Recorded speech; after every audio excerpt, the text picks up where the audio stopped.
Yo, I'm a college student and I've been living off of low effort snacks for months now, so I want to expand my palate. So I opened up my favorite search engine and began research.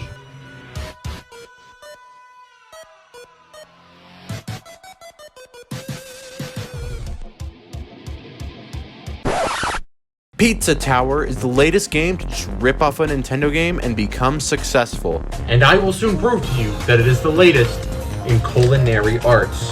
Pizza Tower is a fast-paced platformer based on the Wario Land series. The Wario Land series is a series where the entire point is that you can't take damage. In some cases, taking damage even helps you progress. Pizza Tower, of course, carries this over. In Pizza Tower, you play as Peppino, a disgusting little chef who finally gives fat people another cosplay opportunity. Peppino finds out that Pizza Face will destroy his pizza place if he doesn't scale the Pizza Tower to defeat him. And as he enters the Pizza Tower, the player is met with beautiful animations, music, and sound design. This game immediately hooks you when you look at it. The way Peppino moves, the TV in the corner that changes depending on what's happening to Peppino, and when you press the X button, Peppino does a super taunt where you can do many kinds of personality-filled poses. It altogether gives off this amazing sense of goofy unease that the music then contributes to as well, but I'm a little unqualified to tell you how it works. And it's all complete by the sound effects everything makes. As you step, as you jump around, and every time you reach boost speed, it plays a guitar chord.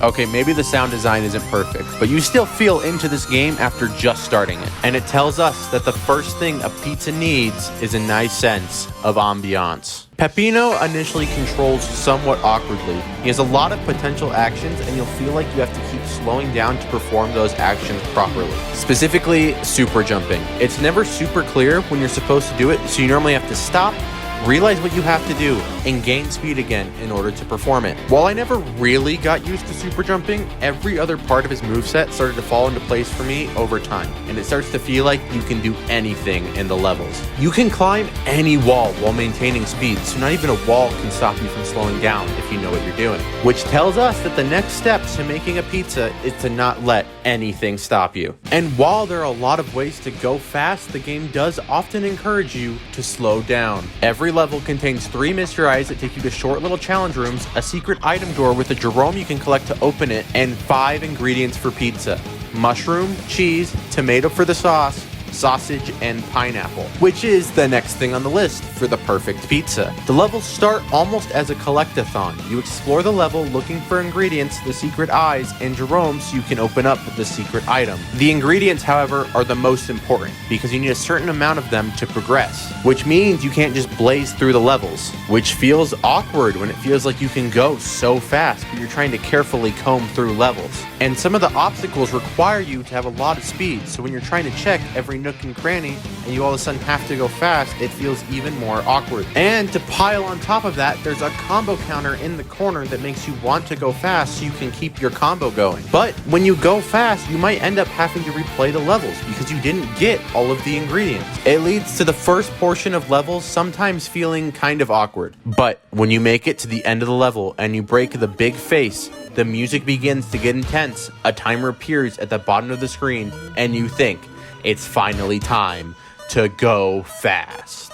If the timer runs out, Pizza Face will attack you, and if he gets you, you'll have to replay the whole level. So you try to get to the end as fast as possible. But if you go straight to the end, there's no way that you won't make it back in time, because you're technically supposed to still explore the level during this time. Some parts of the level don't unlock until after you've activated the end of the level, so you don't end up going as fast as possible because you don't want to miss the last ingredient or two. So this portion of the level feels awkward too. The game is trying to be so many things at once that you can't decide what to do in any given level. All you know is that the next step to making a pizza is to confuse the player. But in one level, the game knows what it's trying to be because all of its mechanics are done perfectly in the level War. War is meant to be the final level of Pizza Tower. In War, Peppino needs American citizenship, so he gets a gun. This allows you to tear through any obstacle in your path. Once you get the gun, a timer appears at the bottom of the screen that you have to keep above 0 or else you lose the entire level. You can keep the timer up by progressing through the level, but you're stressed the whole time and you're just barely getting to the next timer.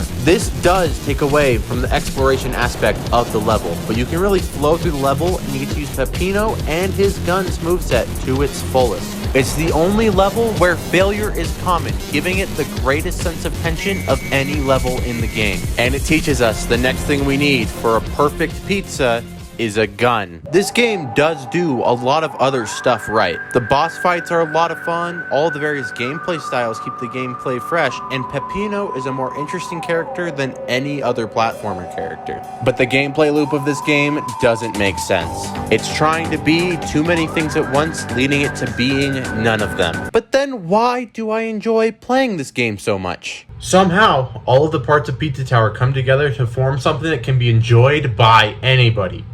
Like pizza. Somehow, all of these awkward parts of Pizza Tower make an amazing game. Every awkward part feeds into one another, and you end up with an overall gameplay loop that actually works. Exploring the levels can feel awkward, but Peppino's moveset makes it a breeze, and you get to watch all of the animations with each new enemy and type of obstacle they introduce. Escaping feels too easy, and exploring during the escape feels counterintuitive, but the knowledge you gained while exploring makes it so you can properly weigh risk-reward during the escape for what to explore, and makes you feel smart for remembering things. And as everything feeds into one another, you find yourself trapped in the gameplay loop, and before you know it, the game's over. But now you want to go back and perfect all those levels. You understand this game way more now, and now you're ready to use it all to your advantage to get high scores. The whole game synergizes together in a way that makes the game a blast.